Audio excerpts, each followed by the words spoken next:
Hola, ¿qué tal? Soy Emilio Lome y los libros que construyeron mi infancia, justo estaba pensando ayer en eso, bueno, inolvidables, El llamado de la selva, de Jack London.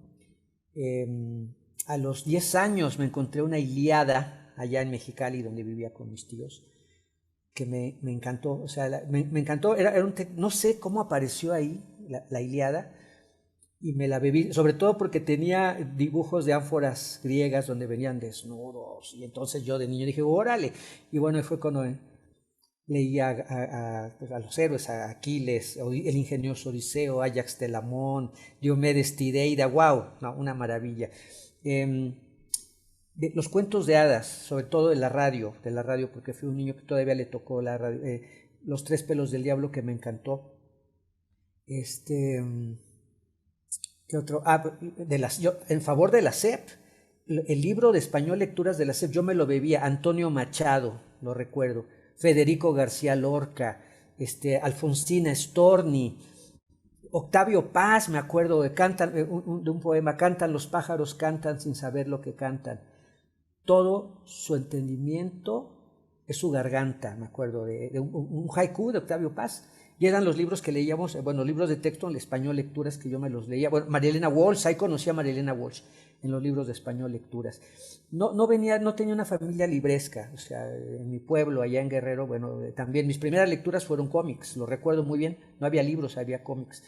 El Calimán, Yolanda Vargas Dulce, la abuelita de Alondra de la Parra, que después fue mi alumna en el Colegio Madrid, y que era pues Rarotonga, El pecado de Oyuki, Yesenia, todo eso era el imaginario que yo leía. Me acuerdo que se rentaban los cuentitos, se ponían mecates y ahí se colgaban y se rentaban. 20 centavos me los llevaba la familia Burrón después en la Ciudad de México. Joyas de la mitología de Editorial Novaro, donde leí los mitos griegos, ¿no? Y el Popol Vuh, no me gustó tanto el Popol Vuh de niño, pero me conecté, sí lo terminé, eran los libros grandes de la colección Avestruz, me acuerdo. Colibrí, Avestruz, eran colecciones de Editorial Novaro. Los Tres Mosqueteros me fascinó. El Conde de Montecristo, wow, wow, ¿no? El mundo dantés, el castillo de If, el abate Faría. Fíjense cómo los personajes, ¿no? Se nos van quedando. ¿Qué otro? Bueno, los cuentos de hadas también, ¿no? O sea, ya hablé de Los tres pelos del diablo, que me sigue gustando, me sigue encantando.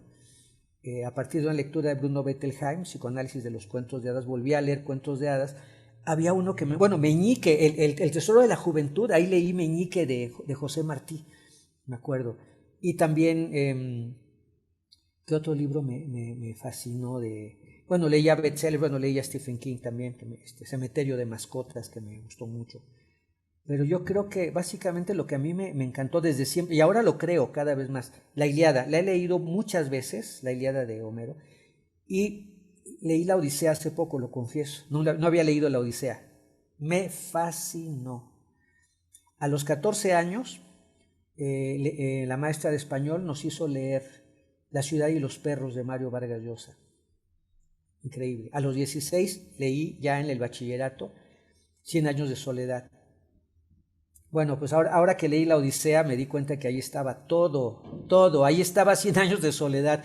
Cuando leí Cien años de soledad quedé fascinado porque desde el Calimán no tenía un bocado tan grande de fantasía. Cien años de soledad me fascinó, después me metí a esa biblioteca del colegio de bachilleres a buscar más de García Márquez y leí El otoño del patriarca, los funerales de la mamá grande, o sea, me los leí ahí en la biblioteca y no fue lo mismo. Cien años de soledad era increíble, claro, también un hombre muy viejo con grandes alas, wow, Blacamán el viejo, Blacamán el joven, increíble. Este, Hay un cuento de hadas que me fascinó, que no lo he vuelto a ver, de un niño que va a buscar a la princesa, bueno, como el Marqués de Carabás, como el gato con botas, que por cierto me encanta el gato con botas. Hace poco también platicaba de él, ¿no? Estos cuentos de hadas de niños que quedan abandonados y que les dan el gato porque ya no les tocó otra cosa en la herencia paterna, y que es el gato el que los convierte en príncipes, en el Marqués de Carabás. Y es este cuento de un niño que va a rescatar a la princesa y en el camino va encontrando aliados que hacen cosas muy aparentemente absurdas y que son los que le ayudan para cumplir su objetivo en esta ruta del héroe que plantea Joseph Campbell y que siempre hace una lectura destinaria. Estas lecturas que les compartí son lecturas destinarias, como dice Michel Petit, lecturas que me alteraron, que me renovaron, que me reinventaron, lecturas como los cuentos de hadas, que eso significan cuentos de destino, lecturas que me direccionaron hacia una esperanza, una posibilidad, una zona de refugio, como dice Michel Petit. ¿Por qué hacer libros para infancias, juventudes y qué reto representa? A mí me interesa hacer literatura para niños y jóvenes, o sea, más que hacer libros, porque hay libros pedagógicos, hay libros informativos. A mí me interesa la literatura. ¿Por qué? ¿Por qué me interesa la literatura? Me subo porque mis lentes me estaban estorbando. ¿Por qué me interesa la literatura? Yo creo que estas generaciones de escritoras, escritores, estamos validando que la literatura para niñas, niños y jóvenes es una gran literatura. Es una literatura con mayúsculas. Y para que eso sea, no solamente es el público al que va dirigido, que es la singularidad, ¿no? Niños, jóvenes, hay edades lectoras, como lo proponen las editoriales, sino que además de la forma y el contenido de toda obra literaria, hay algo bien importante. Abordar, indagar y explorar la condición humana, los claroscuros de la condición humana.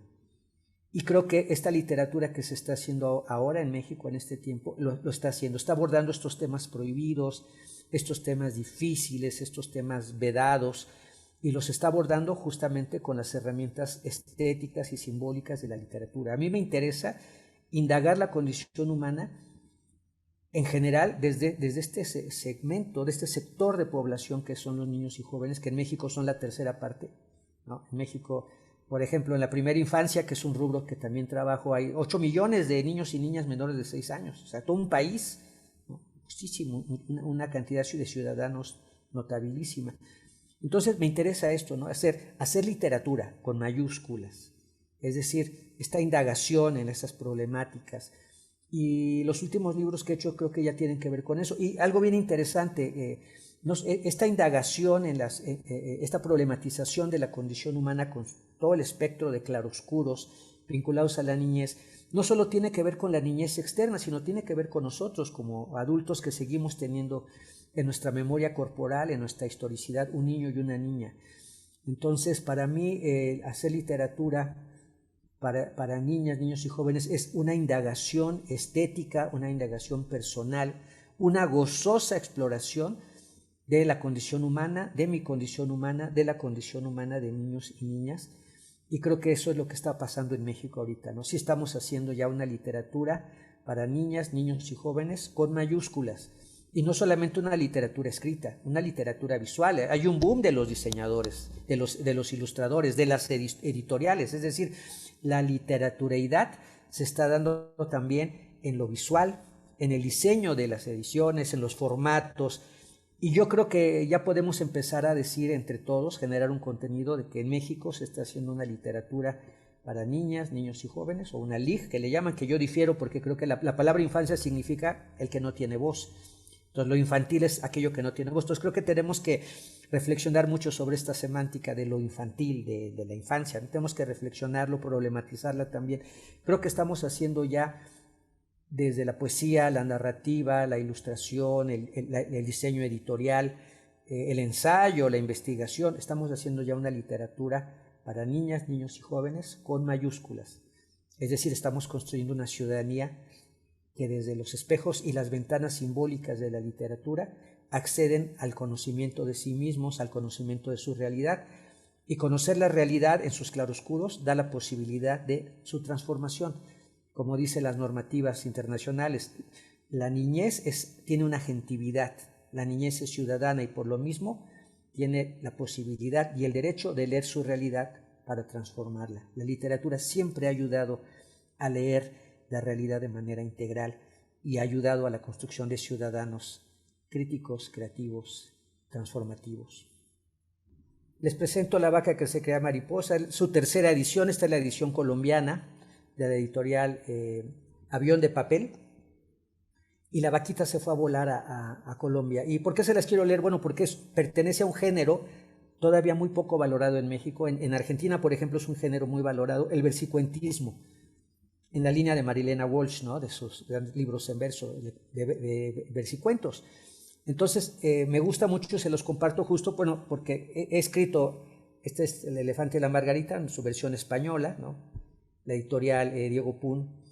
¿Por qué lo elijo para compartirlos? Justamente porque el versicuentismo es muy poco valorado y es un género que ahorita está teniendo cierta visibilidad, pero que se ha considerado también como una subliteratura dentro de otra subliteratura que es la literatura para niños y jóvenes, ¿no? Entonces no se los voy a leer porque me los sé de memoria.